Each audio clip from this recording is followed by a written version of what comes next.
Pemirsa, Presiden Prabowo Subianto pekan lalu memanggil Menteri Koordinator Bidang Perekonomian Erlangga Hartarto dan Menteri Keuangan Purbaya Yudisadewa ke Istana Negara Jakarta.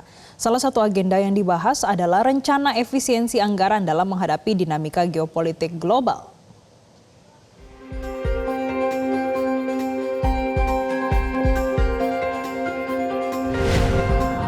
Konflik yang terjadi antara Amerika Serikat dan Israel dengan Iran dan sejumlah negara-negara lain di kawasan berdampak luas secara global, termasuk Indonesia. Presiden Prabowo Subianto pun secara khusus memanggil Menko Perekonomian Airlangga Hartarto dan Menteri Keuangan Purbaya Yudisadewa untuk menyiapkan strategi dalam menghadapi dampak dari konflik tersebut. Airlangga menyebut akan melaporkan langkah-langkah efisiensi anggaran yang telah dibahas sebelumnya di tingkat kementerian dan lembaga. Selain itu, Airlangga juga akan melaporkan rencana penerapan kebijakan work from home sebagai salah satu upaya penghematan BBM. Bahwa dengan tingginya harga minyak, maka perlu efisiensi daripada waktu kerja, di mana akan dibuka fleksibilitas untuk work from home dalam 1 hari dalam 5 hari kerja. Nah, itu teknisnya sedang akan disiapkan karena ini diharapkan juga tidak hanya ASN tetapi juga swasta dan juga Pemda-Pemda. Nah, ini semuanya kita sedang siapkan lagi. Nanti sesudah konsepnya sudah matang, kita akan segera informasikan ke publik lebih detail. Baik, terima kasih. Wassalamualaikum warahmatullahi wabarakatuh.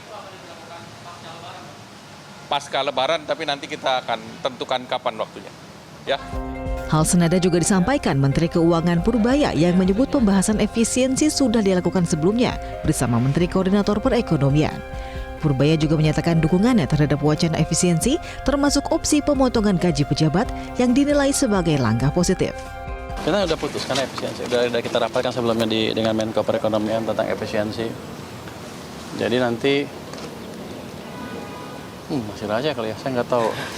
Tapi kira-kira gini, saya minta tadinya kementerian untuk memotong sendiri.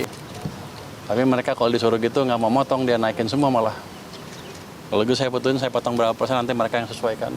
Nanti kita kasih tahu ke mereka. Jadi berapa Pak potongannya Pak? Untuk Belum.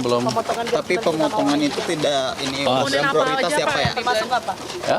Pemotongan gaji menteri sama wamen. Oh, itu. Kalau gitu Bapak setuju nggak Pak? Setuju, itu kan bagus. Gajinya kegedean. Kalau itu bagus. Ya. Pengamat ekonomi Wijayanto Samirin mengatakan wacana pemerintah untuk menerapkan kebijakan work from home 1 hari dari 5 hari kerja akan menghemat 10% konsumsi BBM. Meski begitu, ia meminta untuk tetap dapat membahas wacana ini secara dalam agar dapat merinci sektor-sektor mana saja yang bisa menerapkan aturan tersebut. Sebenarnya tren bekerja hybrid, jadi offline dan work from home, itu sudah menjadi tren dunia. Jadi di Amerika, Eropa ini sangat masif dilakukan. Asia memang masih ketinggalan.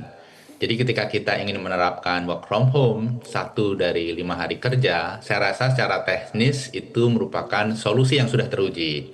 Lalu bagaimana dengan dampak terhadap penghematan BBM? Saya melakukan kalkulasi kasar ya. Jadi kira-kira ini akan menghemat 10% konsumsi BBM. Karena hampir 60% konsumsi BBM kita itu untuk transportasi. Dan sekitar 80 hingga 90% transportasi kita itu bukan public transportation, tetapi mobil dan motor private. Jadi penghematan yang lumayan, 10% konsumsi BBM. Dan kalau kita transmisikan ke nilai import, ini bisa menghemat import sekitar 100 triliun per tahun. Tidak kecil ya penghematannya. Kemudian kalau kita transisikan ke penghematan subsidi BBM, ini kira-kira 15 triliun setahun. Dalam situasi secara fiskal yang kurang menguntungkan, kita harus melakukan banyak penghematan. Saya rasa ini adalah ide yang sangat tepat, sangat timely.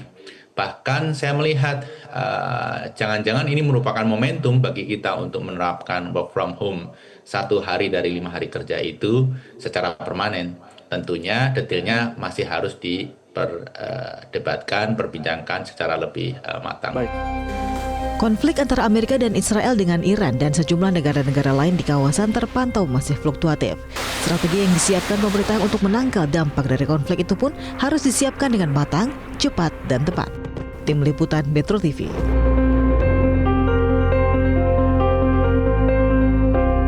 Jelajahi cara baru mendapatkan informasi. Download Metro TV Extend sekarang.